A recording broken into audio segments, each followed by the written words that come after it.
E aí, pessoal, tudo bem? Eu sou a professora Débora, professora de ciências, e vocês sabem de onde vêm as características que herdamos dos nossos pais? Não? Pois na aula de hoje nós vamos saber disso e muito mais, então vem comigo!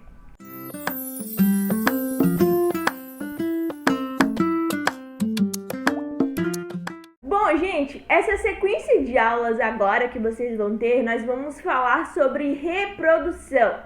E para falarmos de reprodução, vocês precisam entender alguns conceitos básicos, como por exemplo, os genes. Mas daí vocês devem estar se perguntando, tá, professora, mas afinal, o que são genes? Sabe quando alguém fala, você herdou os olhos do seu pai, ou a sua boca é parecida com a sua mãe, ou até você tem a cor da pele do seu pai, ou o seu cabelo parece muito com o da sua mãe. Vocês já ouviram isso? Provavelmente sim, né? Ou então algumas pessoas até falam, meu Deus, você é a cara do seu pai, ou então você é a cara da sua mãe. Tudo isso, pessoal, são características que são chamadas de características hereditárias.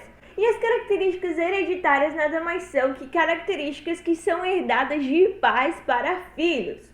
E desde a antiguidade, de tempos passados, as pessoas já sabiam o que eram características hereditárias, tá? Elas já tinham uma noção de que essas características eram herdadas dos pais. Só que antigamente as pessoas não sabiam muito bem como isso funcionava. Elas pensavam que era apenas uma mistura ali dos dois que resultava em um outro ser, que eram os filhos. E isso era passado de geração para geração. E aí teve um cara que estudou minuciosamente as características hereditárias, chamado de Gregor Mendel. É esse cara bonitão que está aparecendo aqui do lado. Mendel fez diversos trabalhos e experimentos para concluir isso. Ele acabou descobrindo como que ocorria a transmissão das características hereditárias. Os trabalhos de Mendel levaram à conclusão que as características hereditárias eram passadas por unidades, né? Que não eram apenas misturas lá resultantes do pai e da mãe, e sim era uma unidade que era responsável aí pela essa transmissão das características hereditárias. E a hereditariedade, ela está relacionada diretamente a essa unidade básica que é passada dos pais para os filhos, certo? E o nome dessas unidades nada mais é que são os genes, tá? Os genes são unidades que são passadas dos pais para os filhos e são responsáveis pelas características hereditárias. E além disso, pessoal, os genes eles estão dentro da célula, mais especificadamente dentro do núcleo da célula. Ele compõe o material genético do núcleo. Vamos relembrar o que é uma célula. A célula é a unidade básica da vida, não é isso? Nós somos constituídos por várias células. Então, as células, no meio delas tem um núcleo, tá? E no núcleo tem guardado o material genético, que é o nosso DNA, tá bem?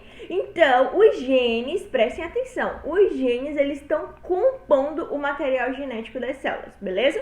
E os genes, como eu já falei anteriormente, eles são responsáveis pelas características hereditárias, tá bem? E ainda, os genes são responsáveis pelo desenvolvimento das características de um indivíduo. Porém, eu chamo a atenção de vocês para uma coisa. Para o desenvolvimento das características de um indivíduo, não só os genes atuam, tá? Existem fatores ambientais que também estão atuando aí no desenvolvimento dessas características, tá bem? E aqui eu dou um exemplo bem prático para vocês e que ele é bastante utilizado quando é explicado dessa forma, tá? Quando é explicado aí o desenvolvimento de características com as modificações de fatores ambientais. Como por exemplo, prestem atenção. Vamos pensar que esses dois gêmeos idênticos que estão aparecendo aqui do lado, eles foram separados no nascimento. Então, um foi morar em um lugar muito frio, lá no Canadá. E o outro foi morar no sertão nordestino, com muita irradiação solar, com muito calor, sertãozão. E o outro foi morar lá no frio, lá no Canadá, que tem pouca radiação solar, é muito frio e etc. Esses gêmeos, eles são idênticos, tá? Então, as características deles, os genes deles são muito parecidos, porque eles são idênticos, não é isso? Pois bem, mas eles foram separados, não é isso? Então, um tende a crescer com uma determinada característica, né? Aquele que foi lá pro sertão nordestino vai ter geralmente a pele mais escura, o cabelo tende a ser mais escuro, então as características dele vai ser totalmente diferente daquele que cresceu lá no Canadá.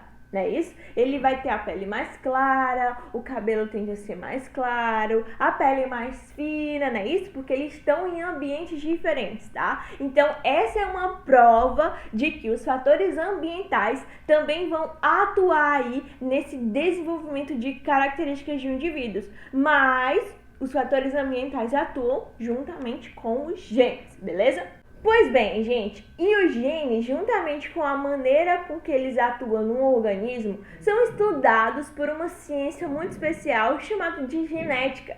E a genética está presente no nosso dia a dia, tá bem? Então a genética é uma ciência muito importante. No entanto, gente, existem fatores que podem modificar os genes, como por exemplo a radiação solar, a radiação nuclear e algumas substâncias químicas. Tudo isso pode provocar alterações nos genes e essas alterações são chamadas de mutações. E as mutações, elas modificam as informações contidas nos genes. Além disso, as mutações, se ocorrerem em uma célula reprodutiva, como por exemplo um óvulo ou um espermatozoide, pode ser transmitida aos descendentes. E ainda as mutações ela pode inviabilizar o funcionamento de um organismo, causando a morte desse organismo. Porém, existem mutações que podem ser benéficas àquele organismo. E aí eu vou dar um exemplo de uma mutação que favorece um organismo. Vamos pensar em um pernilongo, uma muriçoca. Essa muriçoca aqui, que está aparecendo do lado, ela acabou que sofreu uma mutação lá no gene dela. E aí essa mutação dessa muriçoca foi a ser resistente a inseticida. Então ela não morria com nenhum inseticida. A pessoa podia colocar um inseticida nela que ela não morria. Se tornou resistente ao inseticida. Aí beleza, essa muriçoca se desenvolveu, cresceu e tal. Encontrou outra muriçoca. Se porventura aquele gene estivesse nas células reprodutivas da muriçoca, ela passou para os filhotes dela. Tá? Então, essa modificação também foi passada para os descendentes da muriçoca resistente a inseticida. E aí, os filhos dela ficou também ser a resistente por inseticida, beleza? Eles adquiriram essas características e aí eles cresceram, tiveram filhotes, consequentemente passaram para os filhotes dele, e aí essa modificação foi transmitida de geração para geração. E aí essas muriçocas todas se tornaram resistentes a inseticida. Já pensou se isso acontecesse na prática? Deus me livre, né? Que as muriçocas não morriam de jeito nenhum, seria um caos. Pois bem, gente, então eu dei só um exemplo hipotético para vocês entenderem que as mutações, elas também podem favorecer, tá, os organismos, tá bem?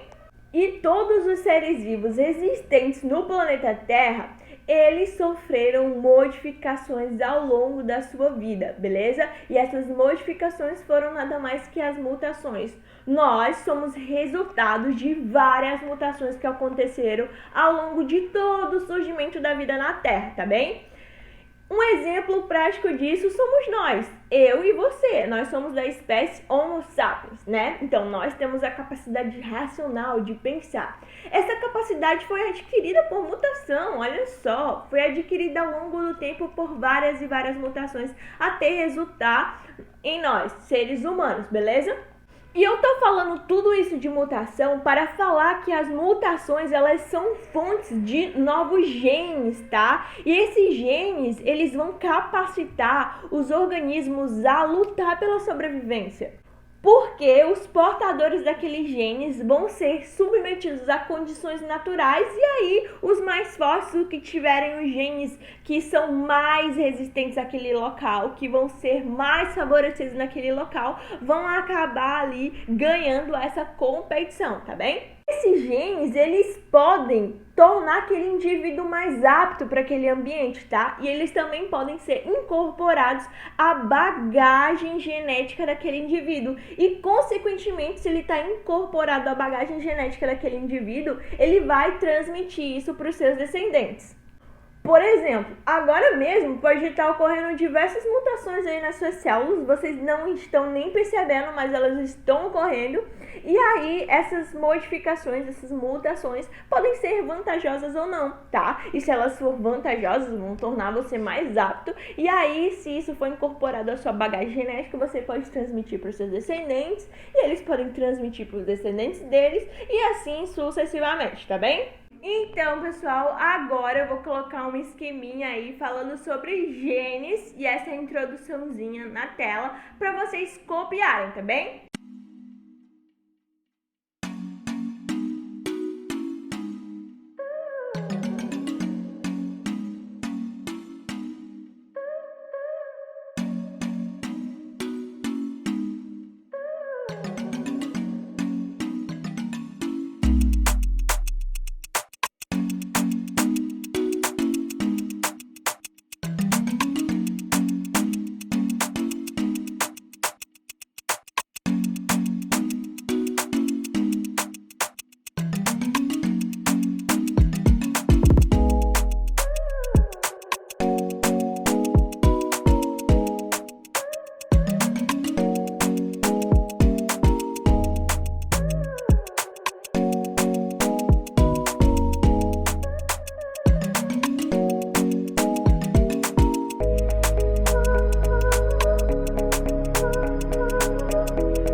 E por falar em células, agora nós vamos falar de divisão celular. E a divisão celular é o processo pelo qual as estruturas celulares são duplicadas e as células se dividem, originando novas células.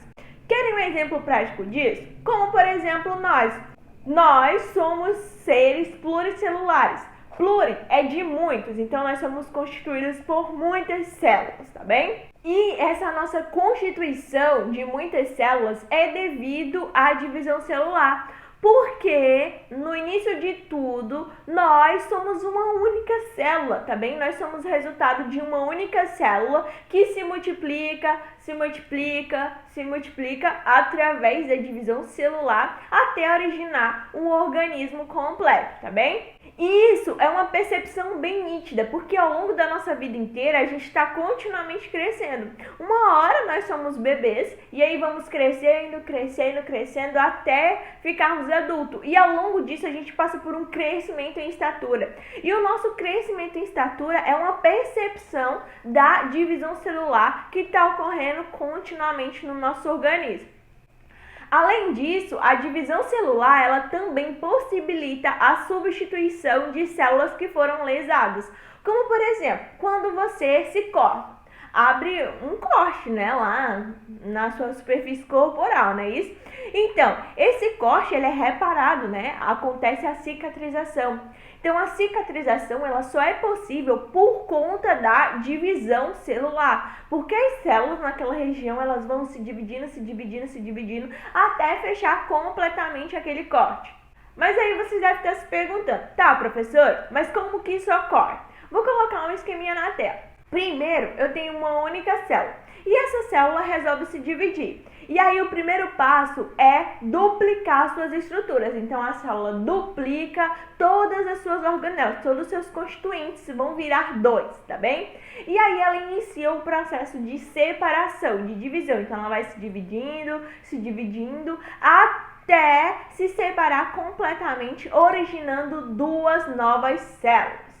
Vou colocar uma imagem de uma célula real do nosso corpo que foi capturada através aí da microscopia óptica aqui para vocês verem. Então essa célula que está aparecendo aqui é uma célula de um rim humano. E vocês percebem que ela está quase se dividindo? Então essa célula está sofrendo um processo de divisão celular, tá bem?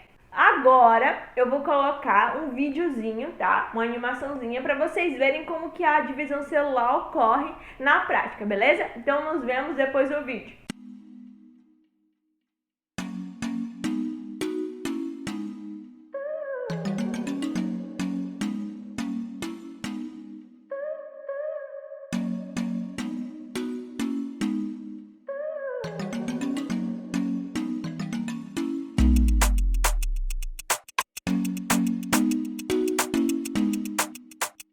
Pois bem, além do crescimento e dos reparos no organismo, a divisão celular também é responsável pela reprodução. A divisão celular possibilita a reprodução dos organismos. Agora, gente, eu vou colocar uma esqueminha de divisão celular para vocês copiarem, tá bem? Porque é aquela mesma historinha. Quando vocês copiam, vocês fixam melhor o conteúdo, tá certo?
devem estar se perguntando, como que isso ocorre, professor? Pois bem, para que a reprodução aconteça, é necessário células especiais de reprodução chamadas de gametas.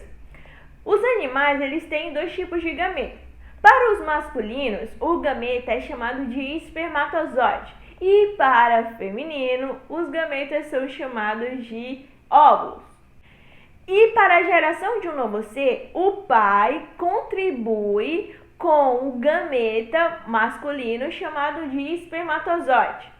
E lá no espermatozoide vai ter o material genético, vai ter os genes lá, tá? Do pai. E a mãe contribui com o gameta chamado de óvulo. E lá dentro do óvulo vai ter o material genético da mãe, tá bem? E esses gametas, pessoal, eles são possibilitados a partir aí da divisão celular, porque eles são gametas especiais, tá bem? E que são gerados a partir da divisão celular, tá bem? E quando esses dois gametas se unem, o espermatozoide se une com o óvulo, o resultado é a fecundação. Então, a fecundação é o resultado da união do óvulo com o espermatozoide e o resultado é a união do material genético contido nessas células. E a fecundação, ela tem como resultado o zigoto, que vai ter o material genético contido no espermatozoide, tá? Que é do pai, e o material genético contido no óvulo, que é da mãe. E após formado aquele zigoto, que é uma única célula, vai se desenvolver por divisões celulares, aquelas células vão se dividir, tá bem? E em todas essas divisões é feita uma cópia fiel do material genético da célula inicial. Então preste atenção, eu tenho uma única célula com material genético que veio do pai e que veio da mãe. Essa célula vai sofrer várias e várias divisões. E essas divisões, em cada uma delas, é feita uma cópia daquele material genético, tá bem? Para que todas aquelas células que são originadas a partir da divisão celular tenham um material genético idêntico ao daquela célula inicial.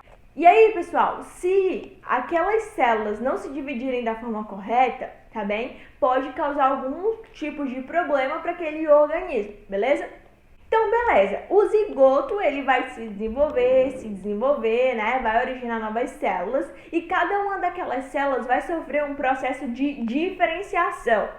E essa diferenciação é feita em um processo chamado de gestação, que nada mais é que a gravidez, né? A gravidez aí que na nossa espécie é responsabilidade das mulheres, tá bem?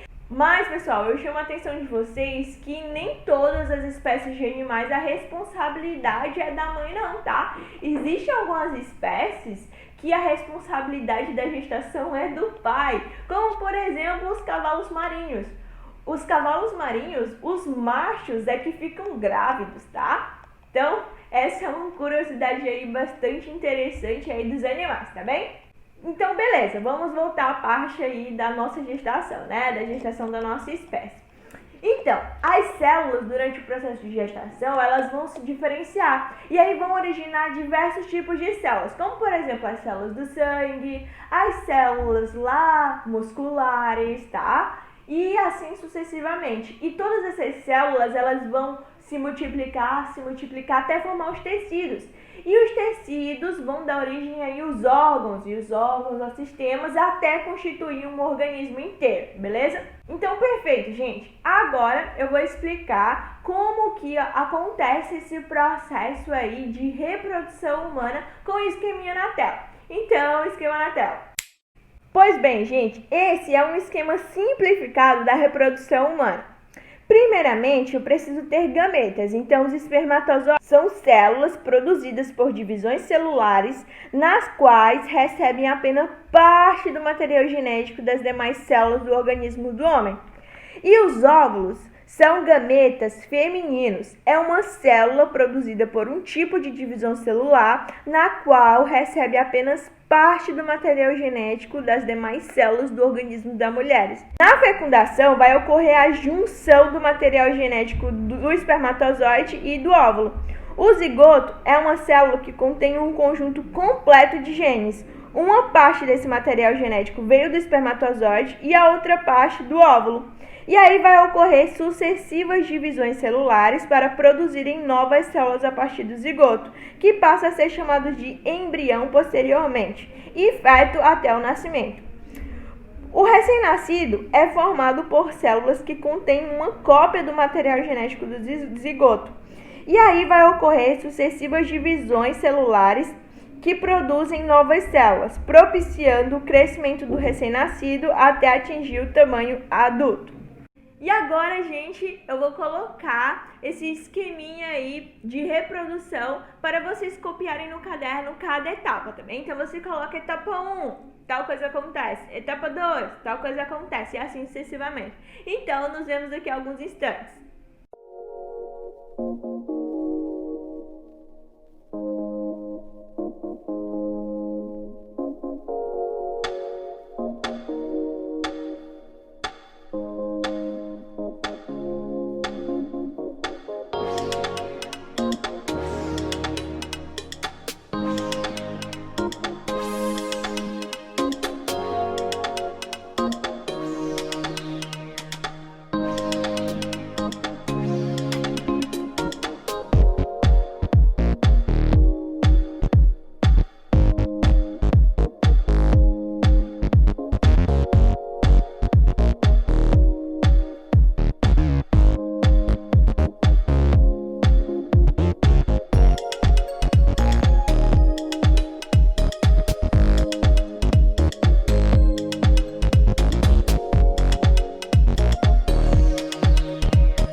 De hoje, pessoal. Eu espero que vocês tenham gostado dessa aula e tenham aprendido tudo direitinho, tá? E espero também que todos estejam bem, que os familiares de vocês também estejam bem, que vocês estejam em casa, se cuidando, lavando as mãos, usando a máscara quando for sair. Então é isso. Um forte abraço para todos, um grande beijo e até a próxima aula. E se você gostou dessa aula, você pode revê-la novamente. É só você ir lá no YouTube, colocar na barra de pesquisa Ciências com a Professora Débora e ver essa aula quantas vezes você quiser. E se você gostar, se inscreve lá no canal e também deixa seu like para incentivar aí a educação, beleza? Então é isso, pessoal. Até a próxima aula.